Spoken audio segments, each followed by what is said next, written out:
All right. So can you see the slides? I can. All right. Awesome. Well, thank you for that. I appreciate the introduction. We'll just jump right in because we only have 2 hours and I've got a lot of content I want to share. So here we go. As soon as I get the thing to work right. Okay, so this workshop is obviously for business owners to learn how to align the vision, strategy, goals for your business in order to deliver your desired business results. We're going to go over how to learn to provide focus and purpose for the work of all your key stakeholders. And then we're going to learn how to design a plan that can create significant growth for your business. We'll also touch on the plan, execute, assess cycle that can be helpful for you running your business operations. Typical ground rules for today's session is we want to learn from each other. So we're going to, I'll have some questions for you, and then we may do a poll with Lee. So we want lots of engagement from everyone in attendance. And obviously we will look for volunteers to start that. Okay, so what is Officers Eat Last? So Officers Eat Last is a management consultancy company that helps business owners align their vision, strategy, goals, and assessment to deliver their desired business results. Every once in a while, someone will ask me, what does Officers Eat Last mean? So I thought I would hit that very briefly. So what it means is it's an expression of servant leadership used by Marine officers, but it's also a physical expression because Marine officers will eat last when their Marines are in the field. So this is a couple of photos from Marine Corps Mountain Warfare Training Center in Bridgeport, California. I've done several packages there. So that is snow on the ground. Those are mountains. And the previous picture was inside the tent. So these are all the Marines lined up, waiting to go in to eat. So in this unit, the officers would eat last. Again, a physical expression of servant leadership. So if you eat last and the unit runs out of food, obviously the officers do not get any food. But who can fix an issue like that, a logistical issue? So obviously the people who are in charge can fix that. So that's one of the reasons that that's done. Okay, so who is Jason West? You saw the slide and with all the words on it or whatever, but I wanted to hit this just a little bit because if I were to attend a workshop on creating purpose-driven businesses, I would want to know a little bit about the individual that's teaching it, and what kind of credibility do they have. So I'm the founder of Officers Eat Last. I consider myself a vision and strategy consultant. For me, my passion and purpose with this business is to help business owners succeed. And then as we've, seen there, I'm a retired Marine Lieutenant Colonel Reserve Officer. That's me on the left there on patrol in Afghanistan. And on the right, that was our Fort Operating Base in Afghanistan. I'm also an author. So this is a little screenshot of my book on Amazon. This workshop today is not on leadership development. Obviously, it's on vision and strategy alignment. But I'm also a mentor at the University of Alabama, Huntsville Invention to Innovation Center. And then I'm a certified partner with the Predictive Index, which is a talent optimization software platform that helps companies do these bullets down here: hire with certainty, lead with purpose, good stuff like that. And then lastly is I also consider myself an entrepreneur. So this is a company that my wife and I started in 2010, LML Ventures. And then we had a sub brand that we called LML Logistics Solutions, where we moved surface freight for the Department of Defense. So I think this is relevant because everyone who's on here is involved in some type of government contracting. And that's what my first company was, it was in government contracting. And so if I think about why I started my first company, for me, it was 2 words, is I was chasing money, like straight up, I was just chasing money. And at the time I was actually working in the financial services industry. And a friend of a friend knew somebody in Chicago who worked for a large prime that had a $500 million IDIQ contract to move surface freight. And so he said that he needed help with service disabled veteran-owned small businesses. He needed more of them. And that if I was able to start a company and get on the contract, he would move $1.5 million in freight with that company. So at the time, that's all I needed to hear. I put everything together, got on the contract. He did start moving freight through the company.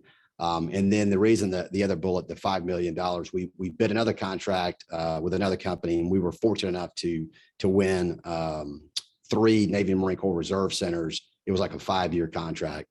But let me keep sharing some stuff here. So this is kind of how this went down. Is business name for me, there was no real purpose in the business name.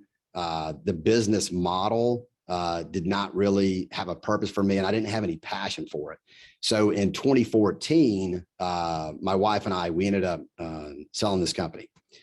So now I'm on my second company. So hopefully second time's a charm. And for me, this time, the business name has a purpose, the business model, and I have a passion for the business.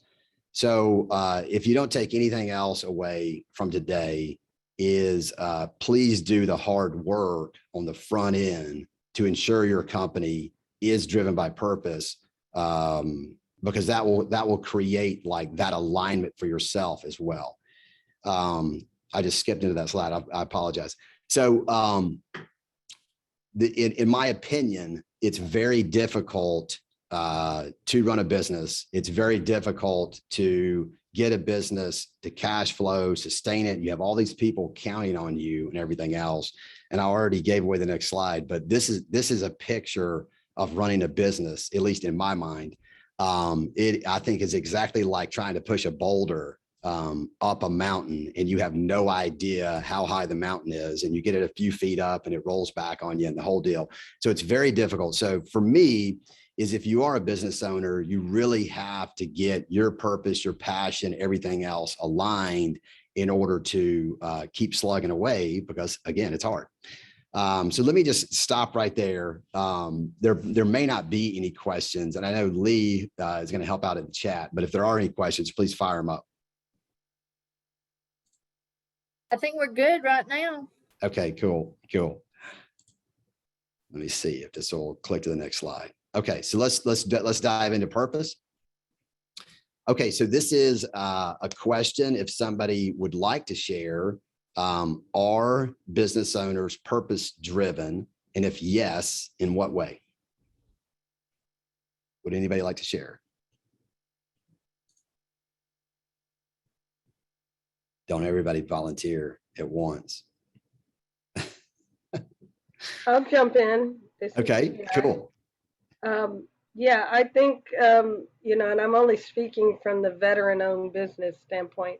I believe that veteran-owned businesses have a tendency to be purpose-driven, because it's like going from being in service to providing a service, and it becomes very mission-focused. Like I would say 80% of the companies I talk to, they want to help, they want to fix, right? All the things we did when we were in the military. So Yeah. I'd say yes. Yeah, no, I completely agree. So let me see here if this will work. Okay, so in my opinion, the majority of business owners are driven by purpose and passion. It was their idea that they were trying to get off the ground, and they're normally very fired up about the idea and how to move that idea forward. So let me throw this to the group as well. Are employees purpose driven? Anybody want to take a stab at that one? I'll give a shot at it. Okay. I'd say that they are purpose driven, but their purpose is not the same as the business owner.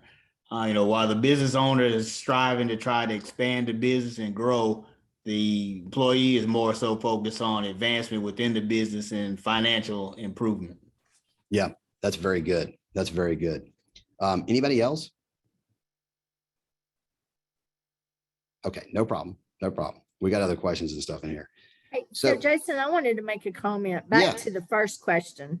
Yeah. I actually put over in chat, many businesses are purpose driven, but the purpose is money. Yeah. I want to say, I can't tell you how many people, Sonia and I just had this conversation. They come to us for coaching and they say, I want to go into government contracting. And they have no vision of what they're going to be doing as a government contractor. Yep. And they just feel like, hey, I have a small business, I can get a small business certification, some socioeconomic categories, and I can get contracts. Yep. And that is their purpose. How do we go about talking? And maybe some people on this line may be in that category. How do you, they really don't have the right purpose. Like you said, with your first business, you really had no purpose. Their purpose is money. Yeah. Well, what I would say is sometimes, especially in government contracting, you actually can get a company off the ground if you can put everything together, like all the hoops and everything else I had to jump through to become a service disabled veteran-owned small business, and all the hoops I had to jump through to get on the logistics contract. So you can keep jumping through all these hoops, but it doesn't mean that it's going to create joy and happiness for you if you really aren't doing the soul searching. I don't know any other way to describe it. I really believe it is soul searching. So if you work for a company and you cannot stand your boss and you want to quit and start government contracting, I would take a deep breath. I would take a deep breath. And that might not be the best way to go about it. Is if you run from something to start a government contracting company because you were like, I'm going to make a bunch of money, it's not the best way to do it. I'm not saying that you can't win a contract or whatever, and I'm not saying that you can't create some cash flow, but I don't think it creates long-term joy and happiness for yourself. That's right. I agree. Yeah. Thank you. Yep. You're welcome. Okay. So let's go back. So we are on our employees purpose driven. So like Carlos said, they totally can be, but unfortunately, a lot of employees are not purpose driven. They needed a job and the business provided them a job. But what we want is we want purpose driven employees. And so we have to have a clear purpose for the business. We have to have a clear why for the business, and we attach the employees to that purpose and that why. We're gonna kind of delve into this a little bit, but I'm sure everybody has lots of examples. I just wanted to use one because this is a friend of a friend who was who had been working at Amazon, making $400,000 a year, and did not feel any passion, did not feel any purpose or whatever, just felt stress and anxiety and all the rest of it. So this individual left and took a job at another company making $180,000 and now feels more purpose, more passion, better team, all that. So where we are in terms of business owners is, in my opinion, is we cannot just keep raising the salary and thinking that we'll get the top talent. We can't do that. And obviously in government contracting, depending on what you're doing, you can't just keep raising the salary anyways, because the government will look and say you're paying people too much money. So there's a whole balance. But the point is that it's very, very clear today that people will leave and go somewhere else for a lot less money if there's purpose and passion.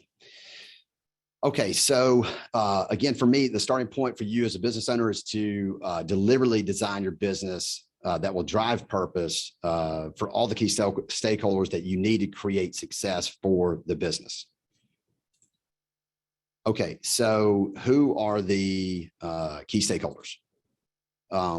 We may be able to list more, but basically the key stakeholders: business owners, senior executives, employees, contractors, suppliers, investors, customers. All these are key stakeholders once a business is up and running. Okay, let me stop here. If somebody wants to share, kind of a quick story on why they started their business. You got any volunteers?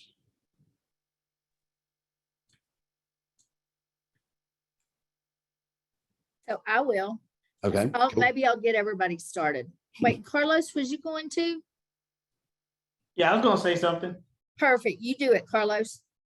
Probably not as good as yours, but I actually started my business because I actually worked in the government contracting world for a while. And I kind of learned from the guy that was doing the business, and it seemed like it was something that I could do. And because I was in the technology field and I knew that that world was going that way in the Army quite a bit, I figured if he could do it, that I could do the same thing. So I learned the business from him and then kind of sprung off and started trying to do my own thing and grow my own business doing something in a similar field, but not the same as what the guy I was working with did. Yeah. So that was the reason why I did it, because I really felt like it was something that I could do. I kind of enjoyed the challenge of building the business, and realistically, the main reason was, for some reason, I like the idea of not being able to be told I'm fired. I got you. Yeah. Control my own destiny. Yeah. Our clients or customers can fire us, but outside of that, we're Yeah, outside of that. Anybody else? Thank you for sharing, Carlos. I appreciate that. I'll go. This is Michelle Platt. Yeah. One of the reasons that I started my own business is that I knew I gave whatever I did, I gave it my all. And instead of giving it my all for somebody else, I wanted to give it my all for myself. Yeah. Very good. Very good. I want to share mine. Yeah. So I do have my own private consulting business, and I was trying to figure out what I wanted to do, and I was struggling, and I had a coach, and he told me to write down everything that I did, whether it was business related, personal related. And then he said, then have a column in it, say why. And then every one of the things that I did was helping others and helping others succeed. And if you really boiled it down. And so I came up upon what I wanted to do was really coaching other businesses and those kind of things. I actually thought I might want to go into the mission field, but then it was just, I was actually guided by my purpose, and really fine-tuned what I did. And it was really all about coaching businesses. And I do have a private company that I don't do as much with anymore, since I do that exact thing for the Catalyst. And then I was trying to think of how was I going to name my business. And I found my favorite Bible verse, and it was Jeremiah 29:11. And it's part of that verse is plans to prosper. And that's what I realized, that's what I was doing, was helping people with business plans, marketing plans, those kind of things. And I want them to prosper. And so that's kind of how my business evolved. And I really recommend for people to think about, what do you do? What's your passion? Yeah. And that was how I developed my business. I love it. I love it. That's awesome. I think that's exactly right. It's like a soul searching process to get there. Wonderful. Everyone, thank you so much for sharing. Okay. So your story is critically important for driving the purpose for all the company's key stakeholders, because whenever you get started, it's your idea. You came up with it. You're the driving energy. But as your company gets to its 3rd year in business, 5th year, 7th year, 10th year, 20th year, 100th year, the business is bigger than you. It has to be bigger than you in order to sustain itself. So your story and the story of the business are very important. Okay, we might have time for this one. So does anyone have an example of a company or organization that is purpose driven? Anybody? I would say that AVNIC is purpose driven, and the purpose, since we're a DoD engineering services company, I would say that our purpose is to ultimately support the soldiers in the field. And when you asked about the employees having a purpose, one of the advantages of being in Huntsville and the ability to hire retired military, they have a purpose. Yeah. They've been there, they've been out in the field, they walked in that mud.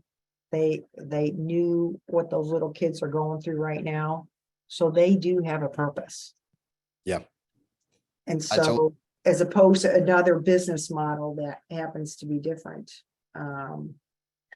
No, I totally agree. So if your business is heavily focused on helping the U.S. Army, I think that is an awesome way to describe the purpose of the business. And as you join people in service to U.S. soldiers, I think that's phenomenal. I think that's a great way to put it together.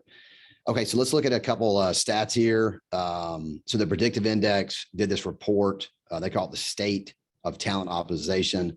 They surveyed about 300 executives, and we're not going to do all the data, but I'm just going to do a little bit of the data here.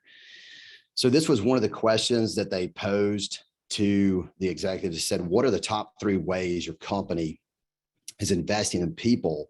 And you can see there how these are framed: helping employees find purpose in their work. Okay, it's like 47%, creating opportunities for career growth, 47%, valuing employee ideas. So we're all saying the same thing, which I think is absolutely awesome. So it's like, as we join people to our business, we have to ensure that their purpose is aligned with our business. It doesn't have to be the end all be all, but at least while they are with us, hopefully we're getting the best type of productivity out of them because they feel that they are tied to the purpose of the business. Okay, so this was one of the results of the survey is that companies that prioritize these things, so sense of purpose, see reductions in turnover compared to their peers. So obviously we want to be in a situation where we spend all this time, all this energy and everything else to get top talented people into our business.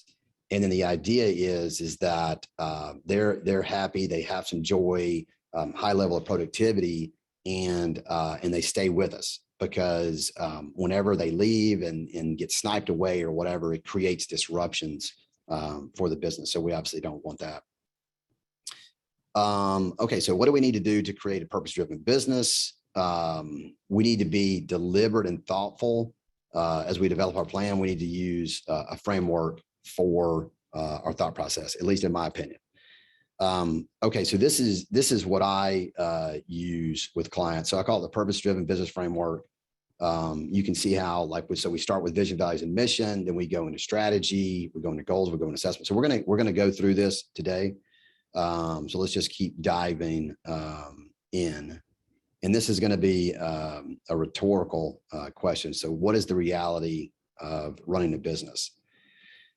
So for me, in my opinion, it's like a train that leaves the station and it's moving down the tracks, and it never stops. Once you get the business up and running, once you get your first contract and you have employees and you have cash flow and all these people that are counting on you or whatever, it's like a train that's rolling, and you cannot stop the train.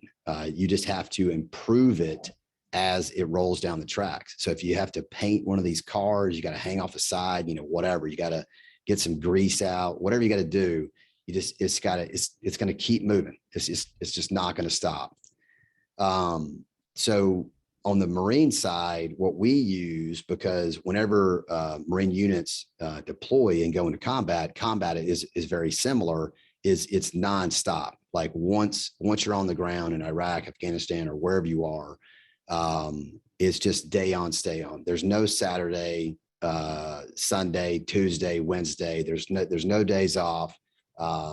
There's no holidays. There's nothing. There's just constant. So what we do is we use this cycle from a plan, execute, assess, plan, execute, assess, plan, execute, assess. We're going to talk about this a little bit today.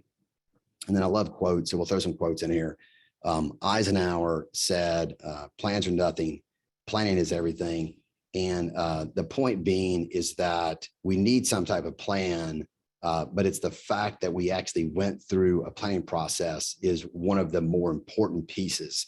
So if we have multiple people in our company, or if we have a large company and we can pull 4, 5, 6, 7, 10 people in to help us create these plans, that goes back to Eisenhower's point of like planning is everything, because we start to get buy-in on the plan.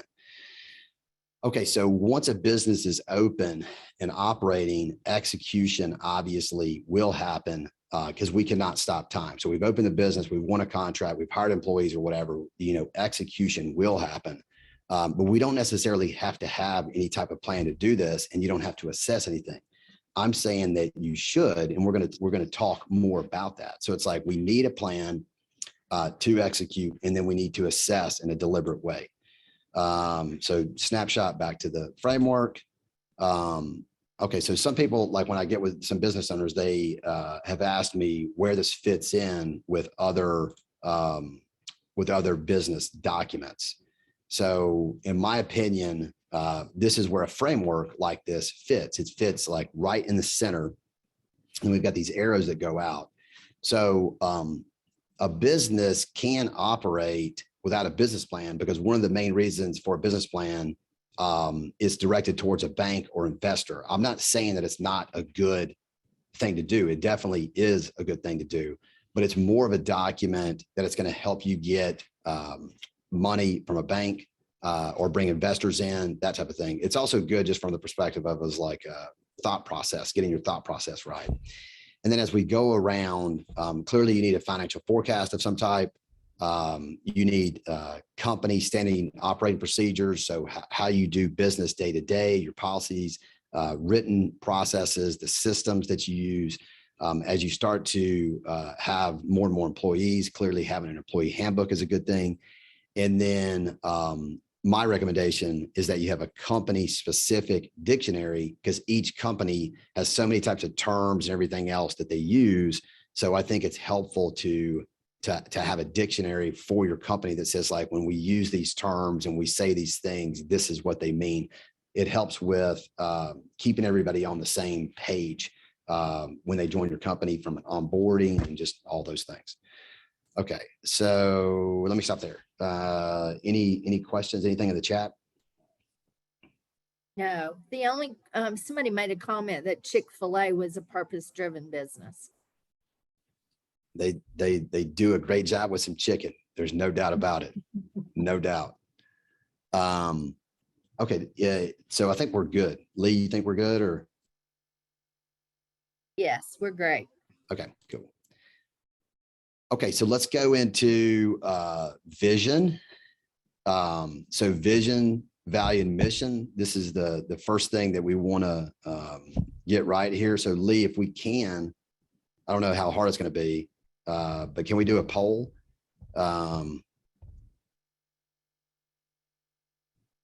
Yes, hold on just a second. I had started it, but I wasn't positive which questions you wanted me to ask. Yeah, no problem. So let's no do- problem. So let's do this question right here. Do you have a written vision, value, mission statement? Okay. Like I said, I had started it, but we'll do a poll. So I'm gonna have everybody just answer this. Okay.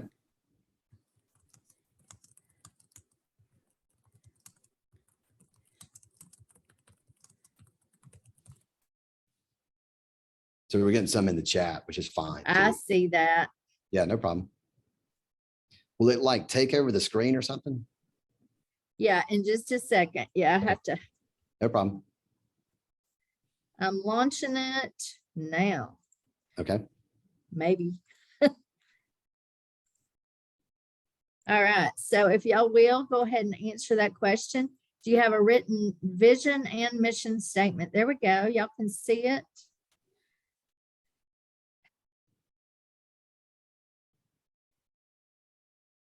Come on, there's a few more of you. I know some of you on the phone may not be able to answer this question, but a vision or mission statement.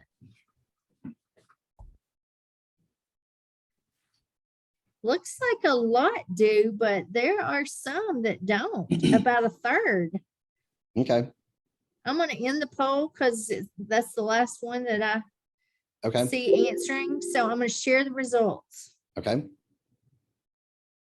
Very cool. Very good. So I'm surprised, Jason. It's a little more than I was expecting that did not. All right, cool. Good poll. I like it. All right, let's go here. So, so we did the poll. Now for the 68% that do have a vision statement, would anybody like to share their vision statement?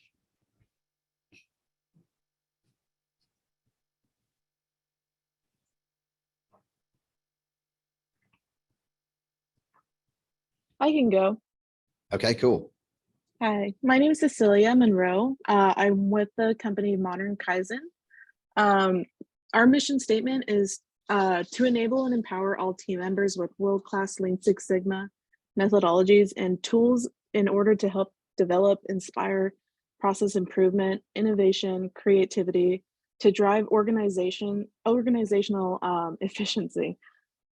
Okay, So we do a lot of leadership training and Lean Six Sigma trainings, and our goal is to eliminate the gap, but that gap that's causing issues in the workforce, like what is not making businesses more efficient. Say there's a lot of employees having issues, and we're gonna take time and do some calculations to figure out why those employees at a business are having issues, and get together with the managers and employees together to see how we can bridge that gap. okay, very cool. Thank you for sharing. Appreciate Uh-huh. that. Thank you. Yep. Okay, I got, so does anybody want to, if you have company values, does anyone want to share their company values?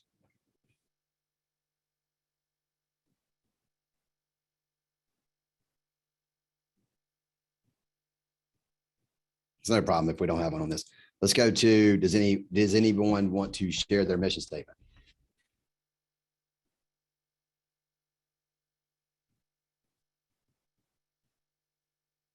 So y'all heard the Catalyst mission statement in the very beginning. I will tell you. I can that- share ours. Oh, good, Linda, thank you. Yeah, let me bring up my website because we advertise it on our website. Okay. And then Lee, let's go to Joanne Okay, good, perfect. after Linda. Okay, our mission statement is we meet mission critical goals for our troops at home and around the world.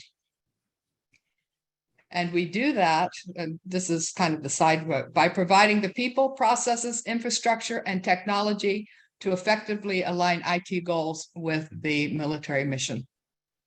Okay, very cool. Very cool. Thank you for sharing. Appreciate that. Let's go to Joanne. She said she can share core values. Yes, I'm going to share my core values. The first one is demonstrate specific expertise in areas of higher education services and learning solutions. Number two, exhibit transparency with stakeholders by responding to inquiries and feedback in an honest and timely manner. Number three, act with integrity and a moral compass in all stakeholder engagements.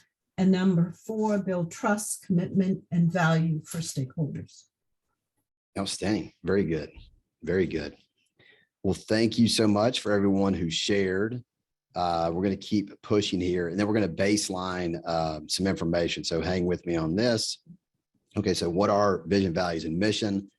I like to use kind of, common language.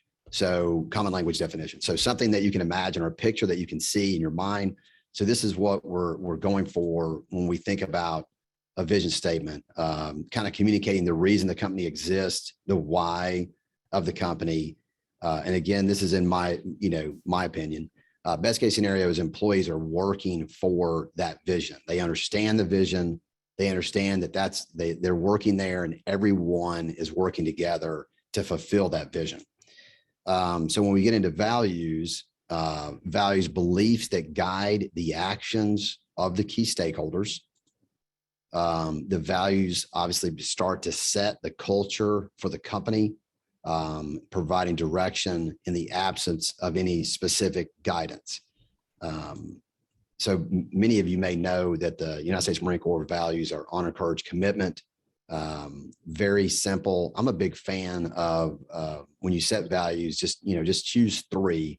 You can have a lot of other stuff that is important to the business, but if you have 3 or maybe potentially go to 4, is people can remember those. They can just carry those around with them, just like I did. I mean, the Marine Corps taught me this 25 whatever years ago, and it's still in my brain. Can't get rid of it.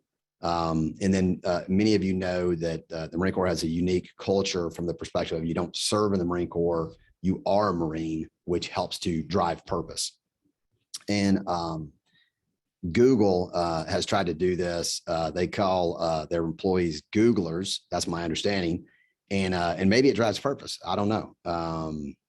Who knows? So mission statement, a statement that describes what and how the company provides product and service. So for me is vision, creating that why. And then once we get into the mission statement, I think that you need to start talking about the product and services that you actually provide and potentially even your ideal client. So who are these things designed for? So they're designed for all the key stakeholders, right? So business owner, the executives, for the customer, whatever. Because when somebody is looking at these things, hopefully they get an understanding of what the business is about, the purpose of the business, all this great stuff. I don't know how many of you have eaten Cliff Bars before, and I'm not saying that we all should do this, but written on the back of every Cliff Bar is something like this. I think he changes it, but this is the basic story. Is so on the back, the individual who founded the company essentially has their story on the back and the purpose of what they have tried to do with Cliff Bar. So for me, if I'm not like really price sensitive on an energy bar. I've eaten a lot of Cliff Bars. And I think it's kind of cool that they have a vision and a purpose. So I'm more inclined to grab a Cliff Bar than another one. So I'm just throwing it out. I'm not saying that we all have to do that, but I just, there's an example. Okay, so why should a business owner create and use these? In again, my opinion, I think that they can create purpose for the business. In an ideal situation, they create an emotional attachment to the business. I think the Cliff Bar founder is doing that a little bit with his story. He's trying to create an emotional attachment. And then if you can create a purpose and passion bigger than yourself for all of the key stakeholders in the business, and then we have some energy and effort tied to that for the business owner and the key stakeholders. So let's push into a couple of examples here. Let me back up for a second. Anybody thoughts on the Cliff Bar in that technique? Any thoughts on that? I loved it. I just looked it up to see how much it was to buy a box. Yeah. Jason, I wanted to say too that when we're talking about the Cliff Bar, but for someone looking at your business, looking to do business with you and your company, or looking to become a part of your team, having a snapshot of what your company's purpose, vision, and mission is, could make a quick determination of whether or not I want to be a part of it. And, the old saying is, without a vision, things will perish. And so when they see that you have a clear vision, you have a clear purpose, that speaks volumes to potential buyers, business collaborations, community advocates, whatever it is that you plan to attach yourself to. So I think that's that's fantastic seeing that just in that snapshot on that Cliff Bar. And that's a quick example of what we should be clear about too in our businesses. Yeah. Michelle, do you want to share? I see you've clicked off. So UWA. I would say that it's really back to that purpose driven, and our soldiers are the reason that we're in business. Yeah. And our employees, we're just fortunate enough to be able to hire those retired military, chief warrant officers. We had a lieutenant colonel for a short time. But the maintenance staff, the guys and gals really with boots on the ground. Yeah. And they're able to, when they go to work, they're reviewing their peers or former peers' information. They might be evaluating something, for AMCOM or for the airworthiness area. And I think that their customers trust them because of their background.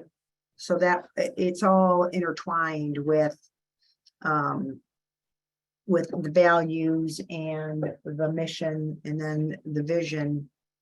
So that, we're looking for contracts, and we're fortunate that, and when you're new and everybody's in the same boat, I mean, you'll do anything right? You will, I know, I know you're smiling, but when you're brand new, trying to get Need that work. first contract. You need Right. work. That's right. And so we're just fortunate that we're able to go after work that aligns with my background and a little bit of my husband's background. And then we can depend on our employees and their network to bring on more staff of like-minded people. Yeah. So are you exclusive with the Army? Those No. are No, we've been very fortunate that we've got some NAVAIR work also, but it's the Army work that's transferable over to NAVAIR. yeah. Just Army Aviation, and then just very fortunate that when we applied for some small business innovative research projects, that the NAVAIR guys knew some of the people on our team, and that was a blessing too, because it's a small world. Yeah. Army and Navy aviation's a really small world. Yes. So I like the term warfighter whenever you have expanded beyond one service, because that kind of like captures everybody. Mhm. So obviously you have, Army soldiers, Marines, Marine Corps, Marines, Air Force, Airmen, Navy sailors. And now we got the Space Force. So maybe you'll get some Space Force stuff. I don't know what they're calling the dudes yet, or the gals, but anyways, so service members, warfighters, those types of things. But definitely if you're going after DOD, it is about the mission of DOD. It is about what is the service trying to accomplish? Because obviously somebody can go after an FBI contract. So to me, then it needs to be mapped to, well, what is the FBI's mission? What are they trying to accomplish? A NASA contract.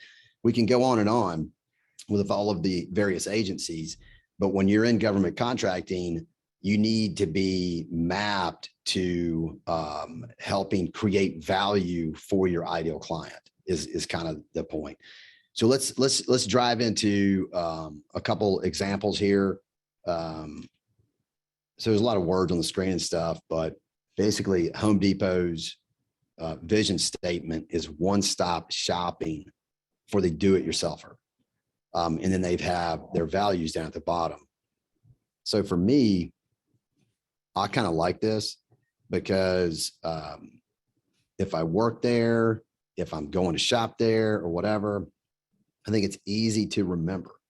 One-stop shopping for the do-it-yourselfer. So it immediately, there's a lot of words that aren't there, but it immediately makes me think of somebody who wants to build their own deck on the back of their house. So they're going to go to Home Depot and buy all the wood and all the stuff.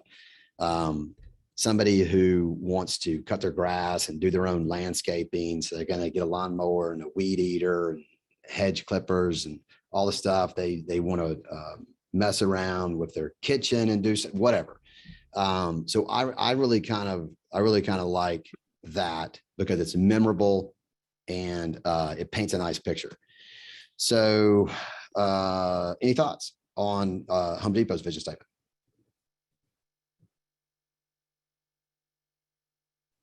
We don't have to, we're good. So let's the next slide is going to be their mission statement. And so not too bad, right? So to provide the highest level of service, the broadest selection of products, and the most competitive prices. Not bad. However, for me, I feel like we need to get a little bit deeper into the product and service, because if you think about this mission statement, this could be Walmart's mission statement, because it just says the broadest selection of products. It's not really talking about the do-it-yourselfer anymore. It's just talking about high level of service and competitive prices, or it could be Target, or it could be Amazon. So I feel like that we should have tied more of that kind of, for construction materials and all the rest of the stuff that Home Depot likes. So any thoughts on Home Depot?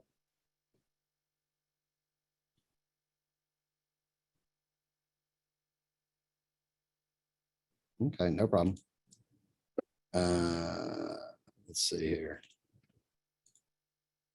Okay, so this is Intel. So most people probably know Intel. They make microchips, have for years. So their thing, and they really kind of laser focused in that space. So vision, if it is smart connected, it is best with Intel. And then they tie it into their mission statement, utilize the power of Moore's law to bring smart connected devices to every person on earth. So I think I kind of like this. It's simple, it's easy. And also for someone who would want to work in this with Intel, is they're really heavy research and development, heavy engineering focused. So somebody who's fired up about that, they would be attracted to Intel and want to go work there, because it's kind of like a laser focus situation. Okay, let's look at IBM's corporate vision statement here. A lot of words.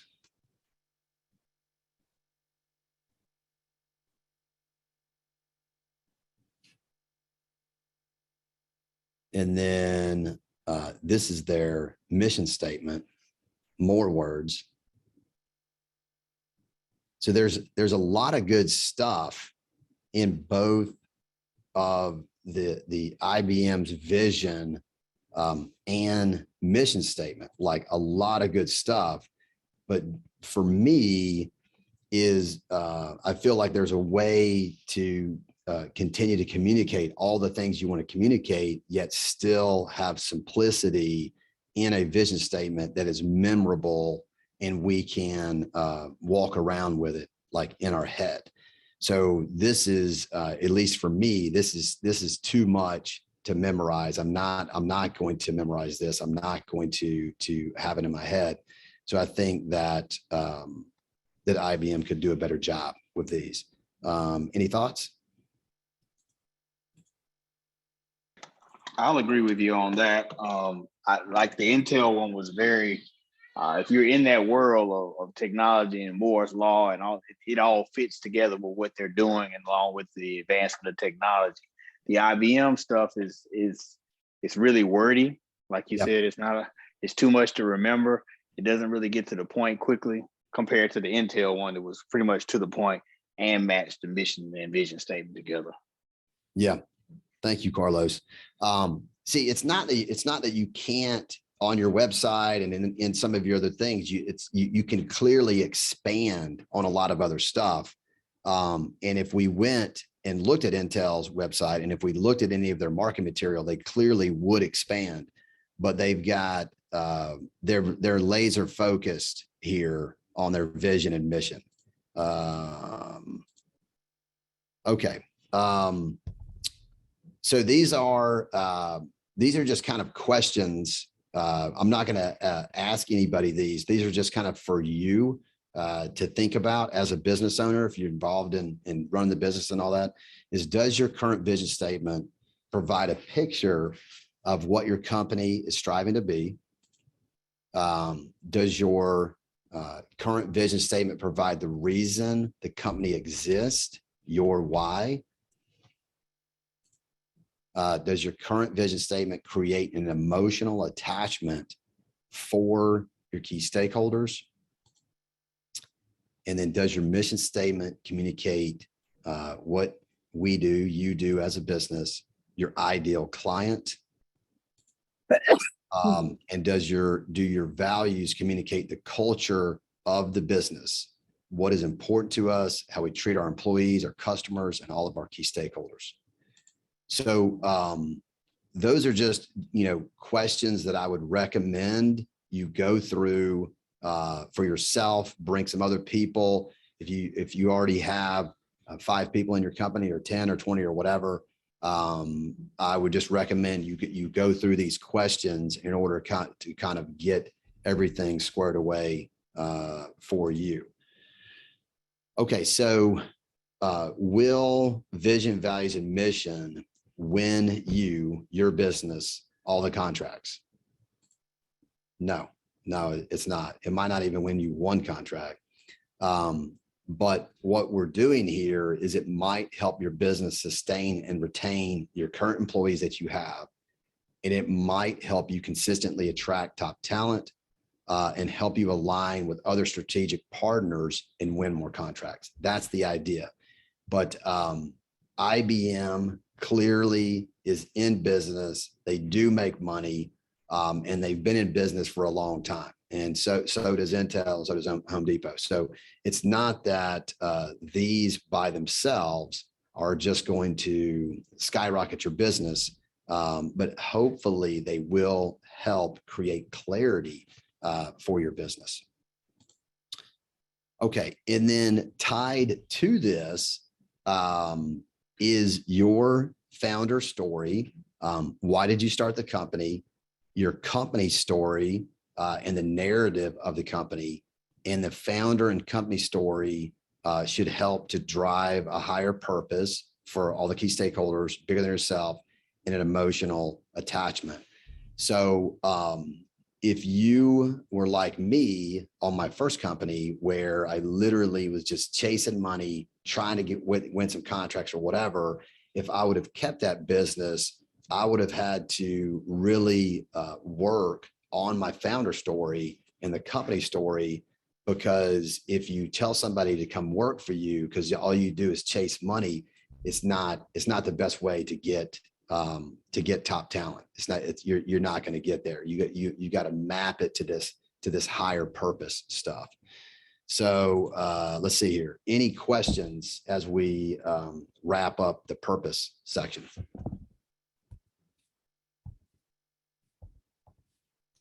Anything in the chat? Lee? There's nothing in the I don't chat. see, I'm sorry. Okay. Yep. No problem. Nope. Everybody's good. Cool. All right. It's always hard to do a webinar because, I'm not looking at your faces. I wish I was, but it is what it is. Okay. So let's go into strategy. Okay. So strategy nest with your vision, values, and mission. So you do all this hard work, all the soul searching, everything else to get everything squared away on your vision, values, and mission. And then you nest down into strategy. So we're gonna baseline some stuff here. What is strategy? Common language, a careful plan or method for achieving a particular goal, usually over a long period of time. And for me, when I'm working with a business owner, I break down strategy into these 3 buckets. So growth strategy, a plan for the long-term growth of the company, the bucket of people strategy, a plan for the company's employees and key stakeholders, and then an operation strategy. And that's a plan for the functions and facilities of the company. So the operation strategy is really focused on operational efficiency and effectiveness is what we put into that bucket. Okay, so who is strategy created for?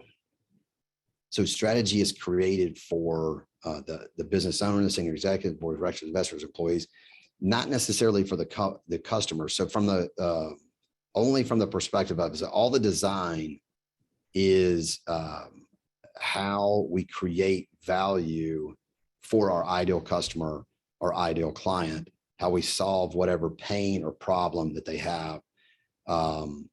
That's how strategy is relevant to the customers. But for everybody else, it's these plans that we're putting together. So for strategy, our time horizon as we do this work is 12 months to 18 months, something like that. On the vision, values, and mission is if we can get it right, get everything squared away there, and your company is still in business 100 years from now, you may still have the same vision, values, and mission. We don't want to do all that work on vision, values, and mission, and then 3 months later we look at it again, and 3 months later we look at it again. We need to do that work, be happy with it, leave it, and then move on to all of the other priorities that we have for the business. On the strategy side, we want to do all this hard work, everything else, get it in place, and then set this in place for 12 to 18 months. Okay, so why should we do it? So we need to do it to provide focus and clarity for you, the business owner, and your other key stakeholders. We need to do it so that we do not chase shiny objects. I see this with business owners. It's very difficult in government contracting, but you have to somehow create a strategy and win the right contracts so that you aren't just chasing after, opportunity after opportunity, because it may not align with everything else you have going on for the business. So to deliver the outcome the business owner desires and describe what the company will and won't do. Okay, so what does poor or no strategy look like? So poor strategy, no clear purpose. The strategy is not linked to the company's vision or the subset goals. We've got a bunch of opinions in the strategy. We don't have like real data, and we lack systems and processes to implement the strategy. So again, the strategy needs to be linked to action. So obviously poor strategy is not linked to action, and the strategy is not aligned with current reality, such as resources. And then there's no follow-up assessment or evaluation. So that's what poor strategy looks like. Okay, so once we get our strategy lined up and we have it written and everything else, we don't want to do anything else. We only want to sell and market the products and services in our growth strategy, and we need to say no to everything else. So let's look at a couple examples. I've used this with business owner clients around here. If you are a government contractor, and let's say, for example, your specialty is cybersecurity, and you have a few contracts with the government, and the lawn mowing contract comes up for Redstone, and it's like $3 million a year to cut the grass out there. My recommendation would be do not go after that contract. If you're growing a cybersecurity company with all those capabilities and all the people and everything else aligned with that, going after something that does not align with everything else you have going on with the company is not a good long-term strategy. So I'm just using that as an example. Does anybody have an example of, if the cybersecurity company actually does chase after the Redstone Arsenal lawn mowing contract, I would say this is chasing after a shiny object, and it distracts from everything else you're trying to do with the company. So does anybody have an example like this, like kind of chasing after a shiny object?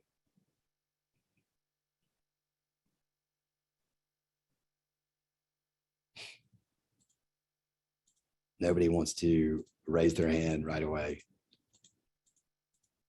Lee, we're not going to have to call on somebody, are we? Yes. But I agree with you. Too often, people are really looking, to find that contract and they're desperate. And I'll share a story. I was meeting with one of my bosses one time and we went and met with Army Material Command. And we were meeting with their small business person and she said, well, tell me about your business. What do you do? And he was older and he leaned back and he said, and he was laughing, but he really wasn't joking because I work with him. He said, we will do just about anything for money. And she completely went cold and she was like, I can't do anything with that. And I said, well, we really focus in on robotics.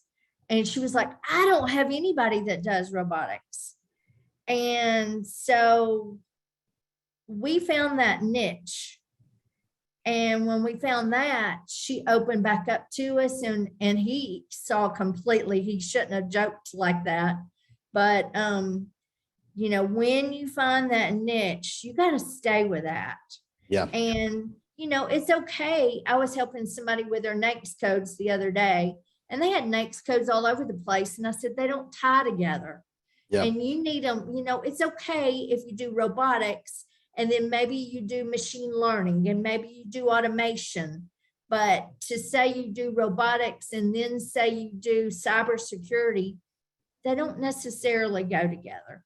And Yep. so I know you're trying to make that point. Stay within what your real niche and strategy is. Yeah. Right. It's very difficult in government contracting. I'm not saying it's not, because it's so easy to try to chase after some other type of contract. But long-term, I don't think it's in the best interest of your company. Okay, so let's take a look at Steve Jobs. There's a lot of written on him. So he's someone easy to study, but he's also interesting.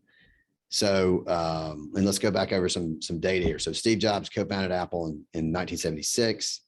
And then he wasn't the most fun person to work with.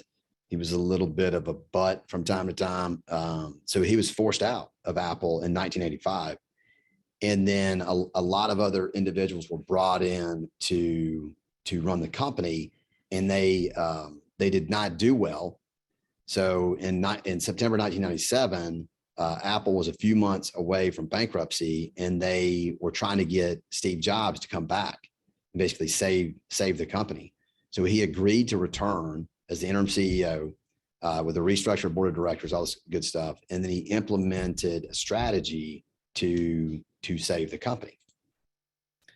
So what he ended up doing is directly tackling the fundamental problems with it was a lack of focus and a lack of coordinated set of actions. That's what they had been executing. But when he did this, he did not say that I'm going to turn the sales around and we're going to sell $500 billion next year. He didn't do anything like that. And he didn't just fire everybody. Okay. So he redesigned the whole business logic around a simplified product line through a limited set of distribution outlets. These are some of the things he did. So he cut portable and handheld models to focus on one laptop. At the time, from 85 to 1997, Apple had started selling printers and other things around their laptops. And he got rid of all those because he felt like that Apple did not have a competitive advantage in any of those things. And he wanted Apple to stay focused where he felt like they did have a competitive advantage. And you can kind of read some of the other things that he did here on the screen. And this is from the book, Good Strategy, Bad Strategy. Okay, so this is kind of like the bottom line is in 1997, the market cap of Apple was 2.3 billion. and in July of 2022 is 2.45 trillion. Now, Steve Jobs has passed away, but he set this trajectory from a company that was about to go bankrupt. And when we look through this filter, I like looking through this filter. So the growth strategy was to focus on one laptop. Like when he came back in 1997, took over, he's like, we're just going to focus on one laptop. And then he tried to hire top talent. He tried to keep the talent that he had as well and build a team that focused on the best ideas, winning and not hierarchy. And then on his operation strategy is he had a focus of manufacturing in Taiwan, reducing inventory carry costs to fewer products. And then he removed a bunch of distributors from his sales process, and he built out a web store to sell directly to consumers. Anyways, the point being is like very, very laser focused on what he wanted to do to grow the company. And it wasn't about more products, more printers or whatever. It's like, no, let's just focus in specific areas. There's a couple quotes from Steve Jobs, a company run by ideas, not hierarchy. And the best ideas have to win, or talented people will not stay. So I completely advocate for bringing other people in your company in when you are creating your vision, values, mission, when you're creating your strategy, is bring people in and try to surface the best ideas. That also drives purpose for people. So any questions regarding the strategy section? I have a question. Yes. Good ideas, best ideas are all very important. What are some ways to ensure that the people who come up with the ideas are the ones that get credit for it, instead of someone that steals that idea and presents it as their own? Oftentimes a manager will do that. So very interesting. So Ronald Reagan said that you can accomplish just about anything if you're not worried about who gets the credit. That doesn't help with a manager who steals the idea.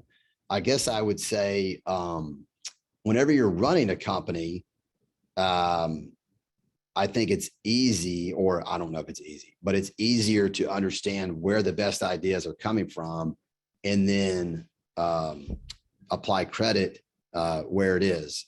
Clearly, it's different if you're an individual contributor and a manager is taking your idea. But I guess the only thing I would say is karma will catch up to whoever these individuals are over the long term. At least that's my thought. Karma will catch them. I don't know if that helps, Linda, or not. Does that help? Not really, because in the meantime, until karma finally catches up, you lose some very good employees. So are you speaking from, like, are you the business owner or?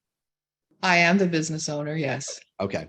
So do you believe you have some managers who are doing that in your organization? Not in mine, no. This is just for some other, I also coach companies. I got you. Yeah. Yeah.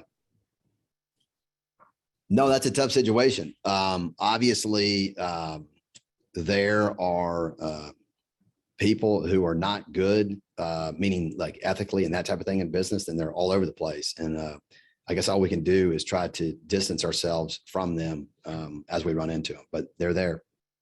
So there's no easy answer there. That's a hard one, and I don't think there's an easy answer. Okay, so let's push into the goals. So goals nest right here. And again, we start at the top and then we come down. So our goals nest under our strategy. So this is Andrew Carnegie's thought kind of on teamwork, the ability to work together toward a common vision. So this is obviously everything we're trying to do is drive the company forward towards a common vision. Okay, so baseline some information here. Goal, something that you want to achieve in the next 30 to 60, 90 days.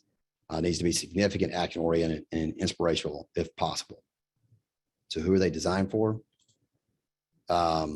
so they're designed to essentially run the business. So it is very, very much focused on the business. So if you had a board of directors or investors, you clearly could share and say like, hey, here's some of the goals that we're working on. But they're designed to help us run the business. And in regards to customers, we wouldn't share goals with them necessarily, but we're trying to create value for them. Okay, so why should we do it? So we should do it to focus the energy and effort of a team on a specific outcome. If we can bring people in as we're designing the goal, then we can get immediate buy-in upon development of this. And then it helps to drive purpose for each employee's work. If they know that they are working on a specific goal that is mapped to the strategy, that is mapped to your vision, values, and mission. And then it will facilitate collaboration, cooperation, integration, synchronization of the activities driving to accomplish that goal. Okay, so how do we create? Our goals must nest under our strategy. And we only create goals that align with our strategy. So if you, for some reason, you find yourself working on a goal that doesn't nest in your strategy, then you need to go back to your strategy and rework it, because we need to stay laser focused and have everything aligned. Okay, so I like to use this acronym because it makes it easy to remember. So for me, a goal is it's all of these things together. So we've already hit the common, my recommendation for the definition of a goal. And then when we get into an objective, a specific time-bound, measurable, verifiable task that nests directly under a goal. And we need to be able to easily know if we've accomplished the objective as we design this. So activities are anything that is recurring. So if we, most goals, we're not going to be able to accomplish in an afternoon. It will take us a little bit of time, 30 days, 60 days, 90 days. And so we may need specific meetings. We may need specific data or reports or whatever in order to understand if we are going to make this happen. So that's what activities are. And then a task, as we put this together, is something that we will execute one time and then it's complete.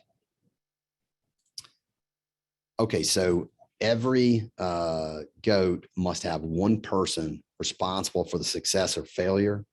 My recommendation is you need a minimum of 2 people to develop this, and ideally you have 3 to 7. And then if you're organized around project managers and that type of thing, you can clearly assign a project manager to a particular goal. Okay, so this is what the planning document looks like. I like simplicity. Hopefully this is simple. You start by looking at your strategy and you ask yourself, we want to have a goal under our growth strategy. So you start there, you say, okay, growth strategy, and you focus your brain and everything else on that. And then when we create this, we just have one goal per one document here. So as we do this and we're kind of brainstorming and thinking about what our objectives are and all the activities and everything else, as we do this, once we're finished, if you use a project management software, you can add these things to a project management software, and then they should inform your assessment plan. And we're going to get into the assessment plan here in a little bit, but that's kind of structurally how this goes together. Okay, so then, so for you, once you have this is kind of what you ask yourself. So you say, what are the most important things we need to do to achieve success with our growth strategy after you have written your growth strategy? So you can kind of just brainstorm those things, and then you rack and stack priority wise, and whatever the highest priority one is, you build a goal out specifically for that. So then when you go into your people strategy, It's the same type of thing. What are the most important things that we need to do in order to achieve success here? Rack and stack. Number one needs to become a goal. So here's some ideas in this space. Is under your people strategy is ensure we are hiring the right people for the right role. That by itself could be a goal. Ensure we are leading our people with purpose. That could be a goal. Ensuring we are building cohesive teams, and then assessing employee engagement through surveys and things of that nature. All of those things could become their own goal. Okay, so then when we get to what are the most important things we need to do for our operation strategy, same thing, rack and stack, get started on the top one. Okay, any questions on goals?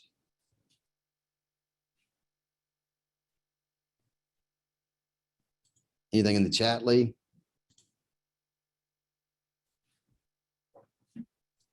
I don't see any. Okay. No problem. So no questions. For goals, if your company already has a way that you already do structured goal setting, then fired up. Like my recommendation is, as long as you have some structured way that you set goals, then you're in there. You're good. Okay, so let's go into assessment. So obviously assessment is at the bottom, and then it ties the whole framework together in our plan, execute, assess cycle. Let me go into the next thing. So what is assessment? Let me stop here and see if anybody has any thoughts on what is assessment and kind of how I'm using the word. Anybody?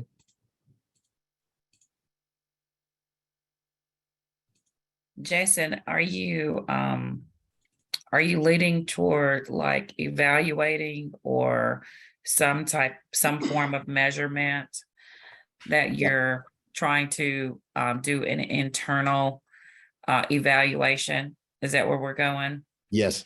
Or like benchmarking against your competitors or what? You definitely can do that. You definitely can benchmark against your competitors if you feel that that data is relevant to you. You definitely can.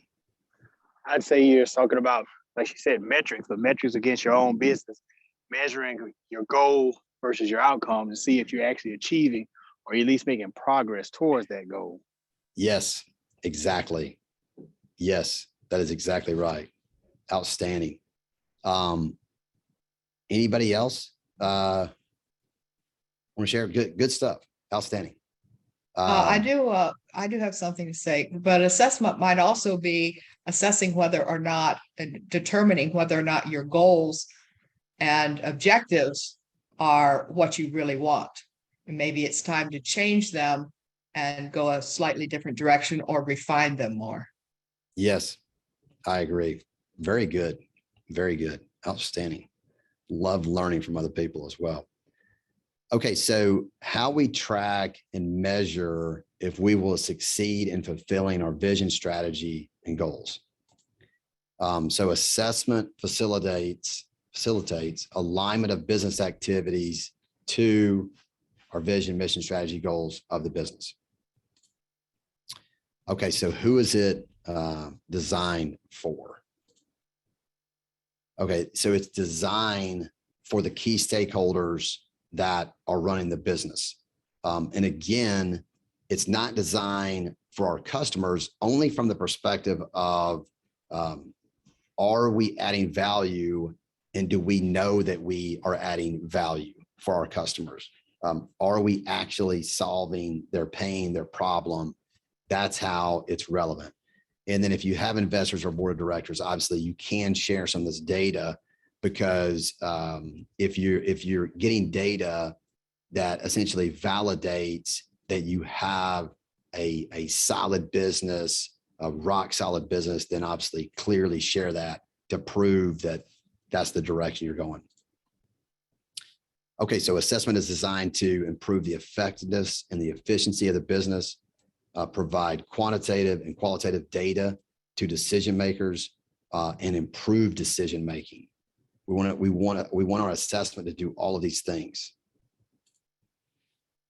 Okay, so why should we do it? We're kind of already talking about that, but here's some more stuff. So we want to track progress towards our vision, mission, strategy, and goal accomplishment. We want to enable the business to become aligned and focused on implementing our strategy.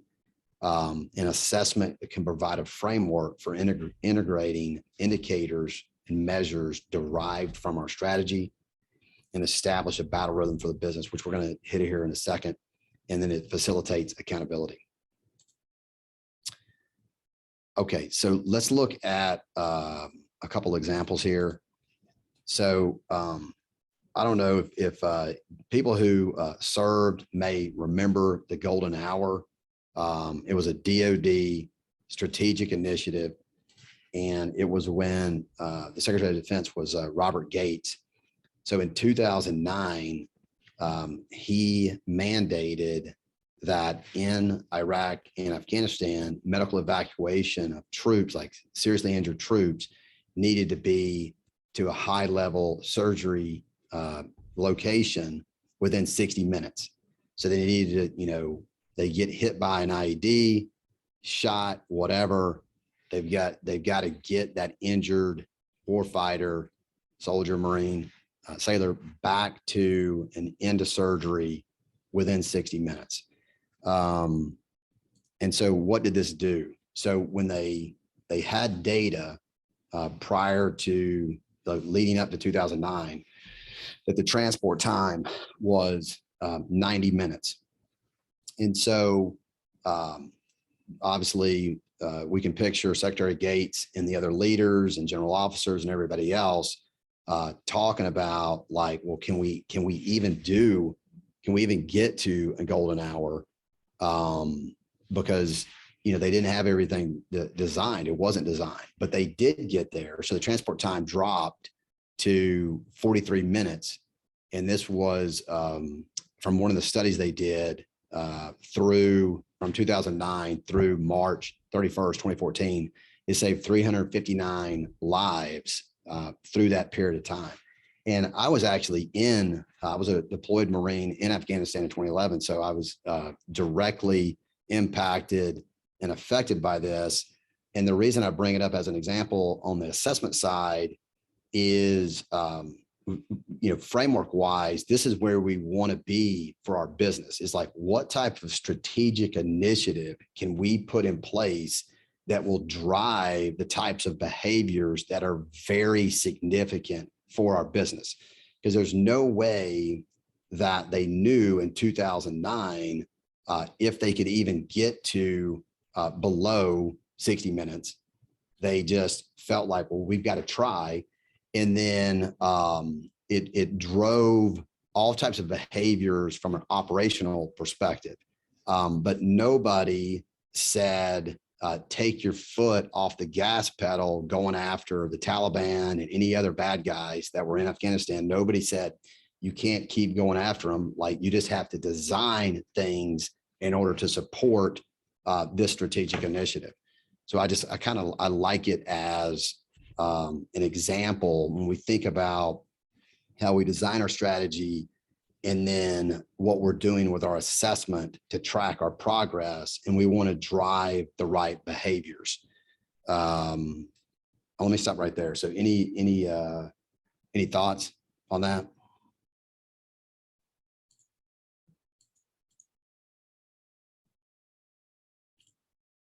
Good thoughts, bad thoughts, no thoughts? Well, in order to do that, though, they have to have some specific methodologies. Jason, did you read Extreme Ownership? Jocko Yeah. Jocko Wilco or whatever. Yeah. I have not read his book. I know of him and I know about his book. Okay. Because, to be able to do that with the strategic stuff, I had to do some, excuse me, some strategic planning for the Army. And there's like a real cookbook methodology to be able to do that. And so, to do your strategic initiatives, looking at, where your company is and how you fit. I was just in the Marines. I mean, they had some real cookie cutter kinds of methodologies to implement their initiatives. Because they had some really concrete goals. Oh, yeah. Well, obviously I'm a retired Marine, like I'm an infantry dude. Like I was part of this. So the Marine Corps has all kinds of planning frameworks that are used, but I'm not saying that we can get to this level as a business, but I'm just throwing it out like thought process wise is we need, if we're in business, we need to grow the top line for the right reasons, not just to, for us as business owners to have more money. We need to grow the top line because it allows us to add additional value for more clients. It allows us to solve problems and pains and everything else. And it allows us to create a team that's driven by purpose. So whatever that we can do from a strategic initiative standpoint that will drive those behaviors. And I just like it as an example because it drove the right behaviors for the forces that were downrange. Okay, so let's look at another one from an assessment standpoint. So body temperature is, we know that the human body operates in a very small temperature range.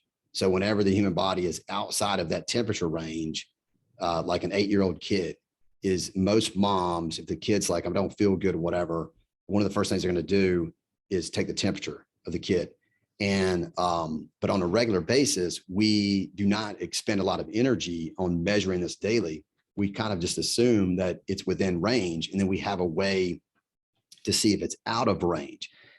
And if it is out of range, so like the 8-year-old kid has 101 degree temperature, now we've surfaced this information to a decision maker so that they can start to take actions on this, because the 8-year-old kid does not know how to solve the 101 temperature. They cannot call the doctor and say, I'm coming in, I'm going to drive there, I'll be there in a minute, and here's my health card. None of those things are going to happen. So we have to surface this information to the appropriate decision makers. So it's essentially like the health. It's a health assessment measure / indicator. Okay, so when we look at best practices, is assessment is derived from our written vision, written values, all of these things that are written. We derive it from there, and then we track data that will drive our strategic initiatives. And then we track data that will provide a health check for our company. So let me stop right there. Like any thoughts? Because what I see with business owners is we're not being deliberate enough about what we're tracking, why we are tracking it, and those types of things. So any thoughts? Jason, I have the perfect analogy for this. Love it. When you said body temperature and when you started talking about temperature checks, I just thought this would be good to share with the group. A lifetime ago, it feels like, I worked in pharmaceutical sales.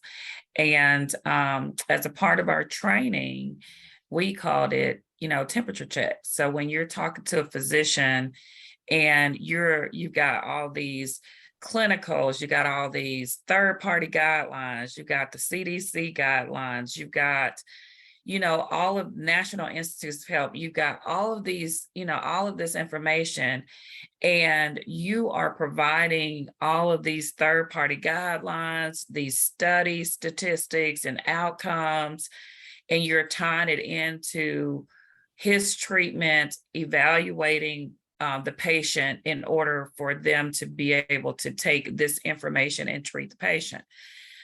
But you have to get to a point where you are like seeing if he's basically alive in what you're saying. You're doing a temperature check by asking the right questions to see if he is on board, if he's tracking the information that you're providing based on his knowledge of the area of treatment, as well as the information that we're providing. So you're still taking in information, you're evaluating information, but you want to make sure that everybody's kind of in alignment there, so that you make sure that communication is clear, the information is clear, and it's usable.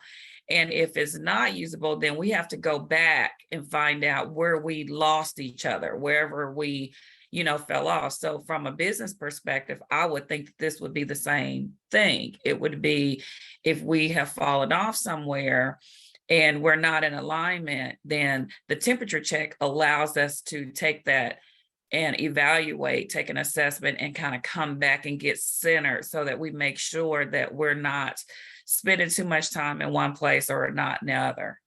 Yeah, no, totally. That's outstanding. I love I'll it. add a real world for my business is Okay. that you have at the beginning of the year you have a set goal of what you want to see the business grow to, but in order to get there you have to do some things to do that. So part of what we do is the sources sought, being able to go and respond to those things and keeping track of how many we're responding to, and setting a goal of how many we should do in a week or 2 week period of time to try to grow that business, and also responding to RFPs, a certain number of RFPs per year to try to grow the business to the level that's expected. So at the end of the year, or even during the year, you can see if you're marching towards your goal or you're slacking, from even achieving that goal at all. Right. So you're saying you like to, do you set a number? Do you say like, I want to make sure I respond to at least 10 sources sought? Do you do anything like that? Right. That would be like the short-term goal, but Yeah. with the long-term goal of being able to, if I can convert out of 20 sources sought, responded into, dollars, at least one into a dollar figure. Right. That's the end of the year goal of trying to reach that growth in the business. Right. No, I think that's good. Exactly. So you want to tie them together in terms of what you're trying to do from a growth strategy, and then assessing that on your progress. I think that's exactly right. Yeah, that's spot on. Anybody else? Good stuff. Outstanding stuff here. Let me see. What's the next slide after this thing? Okay, hold on. Okay, so I want to share one other example. So apparently in the airline industry, a key metric that a lot of the airlines look at is late departure and late arrival, and various things will start to happen. One example I heard is that late departure data went to the CEO of this particular airline. This individual wanted to know how many late departures they had on any given day. So that's kind of in the weeds, but I think the point is that the CEO felt like it may be a symptom of a lot of things are wrong, like what is going on. So clearly there's a certain amount of late departures for a given airline, depending on how many flights are departing on any given day. I don't know what where it's at is. If they have 100 and 2 of them are late, they're fine. But I would imagine if they had 150 were late, then it would be pretty significant to get involved. The point being is that when we look at our business, we need to look at it like that. What is the data that we can collect, and when should we get involved if we're the business owner? So here's some example questions Is there data we want to collect and track that will help us know if we understand if we are fulfilling our vision? This is getting into this assessment. So we're asking ourselves this. So you ask this for your vision, values, mission, growth, across your strategy and your goals, is what data do we want to collect and what data do we want to track? So as we do this, and we're asking those questions, is the most important data that we want to track can become key performance indicators. And a key performance indicator, like I was talking about on the airline, they viewed late departures and late arrivals as a key performance indicator. So obviously you should not have 50 key performance indicators. You shouldn't have 100 or whatever. You should have 3, 4, 5 that are exactly what the term is. It's a key performance indicator. You can measure tons of other stuff. You can have all kinds of indicators. But there's only going to be a few that are actually very, very key.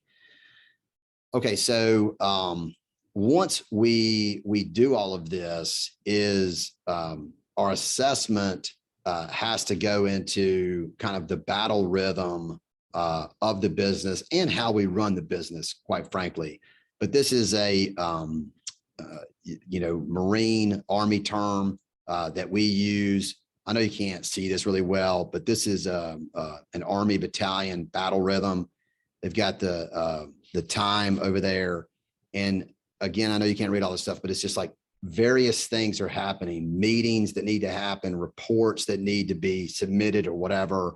And it's just a snapshot view. And it helps, obviously, the individuals in the unit from a planning standpoint. So what I like to do when I'm working with a business owner is we use these as a planning framework. So we think about, like, what is the daily battle rhythm? What are all the things that need to happen on a given day that other people will be involved in? So not like our task list, but it's like we need to do these things every single day. So if you're in a situation where you have a daily stand-up meeting, then you put it on here. If you want to review your client prospect list every single day, you put it on here, whatever it is. If you have reports, those types of things. And then we design our weekly, and then we design our monthly. You get the idea here, right? Quarterly, semi-annual, and annual. And obviously, so we do this from planning perspective, and then we can put these things into an Outlook calendar or a Google calendar or whatever kind of calendar thing that you use. Obviously, all of these things can go in there, but this snapshot view allows you to just see, like, okay, what do we need to do on an annual basis, and what does that battle rhythm look like? Okay. So with that, are there any questions on assessment?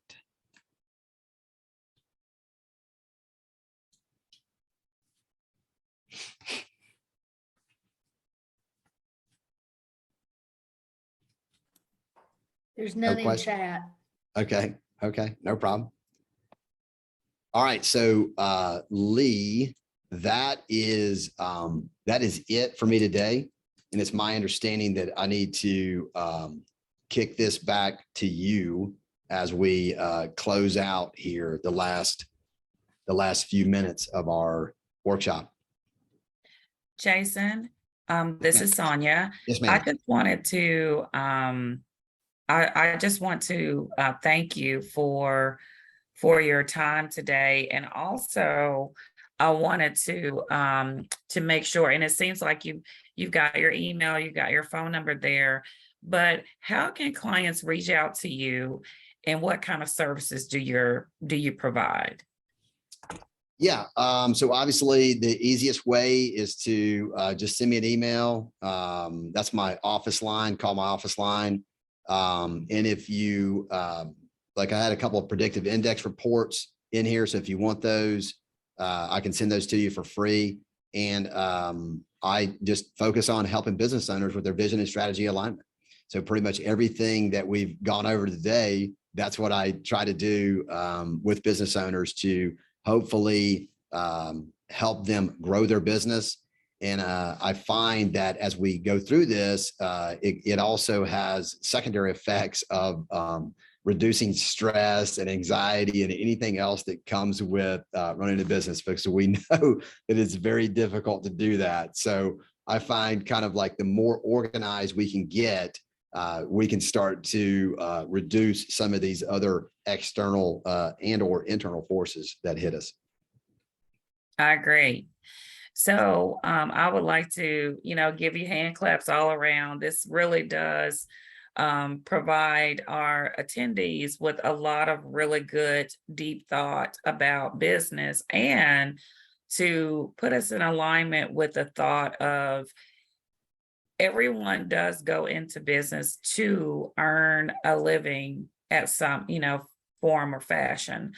But if we are driven by passion and purpose, then the other things will just naturally come, because if you're doing things for the right reason and you have a great reason for doing it, then it will definitely be fruitful for your, for your business. So I think that, helping us understand that is very valuable to business owners as a whole. And I think it kind of gives us a little bit of a airplane mode. That old movie, people on here may be too young for this, but Airplane, that old movie where, somebody's screaming and, because they're about to crash. And sometimes you feel like that in business when you have all these things going on, and then somebody comes up and just slaps you real quick, to keep you from freaking out. And I think this presentation kind of does that some, because it gets us back on track. So thank you so much. Well, thank you. I appreciate that. So I get the opportunity to give away your book. Cool. And I think Lee just put the book in the chat too, the name of it and the link to Amazon. But some lucky winner is going to have an opportunity to have Lee mail them the book directly to their house. So today we're going to pick a number between 1 and 50. And Jason, before everybody starts putting their numbers in the chat, I want you to pick a number between 1 and 50, write it down, put it in your head, whatever it is. Don't tell us. And don't tell us, and don't look in the chat.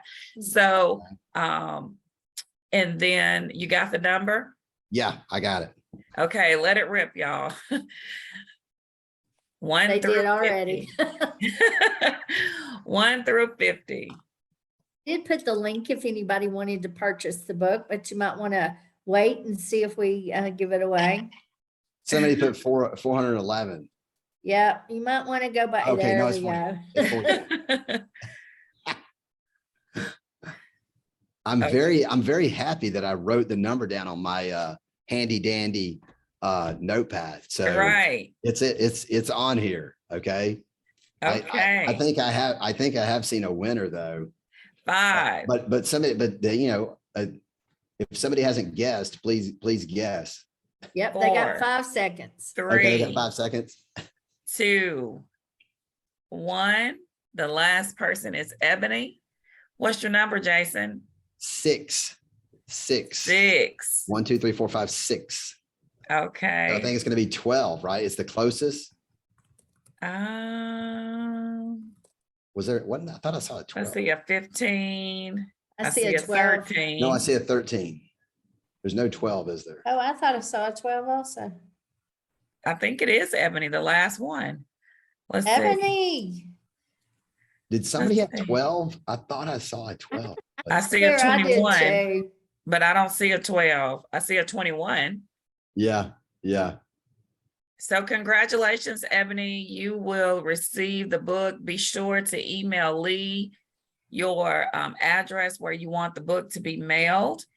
And also put the name of the book, because we give away a book twice a week. So there are there are books being shipped at least twice a week for the winter. So be sure to put the name of the book and where you would like the book to be mailed. And also for all the other participants that would like to purchase the book, if you were not the lucky winner today, Lee has put that Amazon link in the chat. And she's also put in the link to register for Thursday. Yours truly will be facilitating Who's Your Tribe, building effective teams internally and externally. So if you haven't registered, please be sure to go and register and encourage any of your teammates that you think would benefit from a workshop of internal and external team building. Be sure to do that. We have great workshops coming up next week as well. And without further ado, I think if Lee doesn't have anything before we close I out. have one question I've been meaning to ask. Okay, So if there is a small business owner and they've been working in the business, how can they make that transition to work on the business? Is that to me? Yes, Okay, so transition from, working in the business to own the business. so I think, that's almost cliche do you think it's cliche to say that, or is it not cliche? I think it's realistic though. Yeah. Well, okay. So to me it goes back to Eisenhower's quote is planning is everything. So you have to almost power block your time in order to get the proper planning done so that you understand, am I actually working on the most important activities on any given day? Because that's kind of what we ask ourselves. We'll constantly ask ourselves that as business owners. Am I working on the highest priority task for my business? And yeah, so Lee? That's it. Yeah. So to me, in order to do that, is you have to put this time in on your plan. You have to have some type of framework or structure that you're using so that when you're asking yourself, am I working on the highest priority task for my business? It needs to be yes. So is that fair? I mean, is that a, I'm not saying there's an end all be all answer on this. But at least to me is, the business owner has to be able to ask themselves, am I working on the highest priority task? And you have to do kind of like a lot of planning in order to ensure that you're answering that question of yourself in an effective way. We all know that little fires will happen from time to time, like an alligator. You're in your little boat and an alligator comes over and tries to grab the boat or whatever. And what do you got to do? You got to beat that alligator off right then. But whenever you get the alligator away, you have to immediately turn back to what is my highest priority thing, right? So, I mean, is that? Yeah, it's hard. And I know we have a lot of business owners that have been working on contracts and different things like that. And Yeah. now they're trying to step back and take some vision. And it's really a good time for them to really implement a lot of the things that you talked about today. Yeah. Yeah. Well, thank you so much to everybody. I really appreciate it. Thank you. Thank you for allowing me the opportunity to do this. And I hope that you got a couple nuggets. Hopefully you got at least one nugget, maybe two, maybe three. I don't know.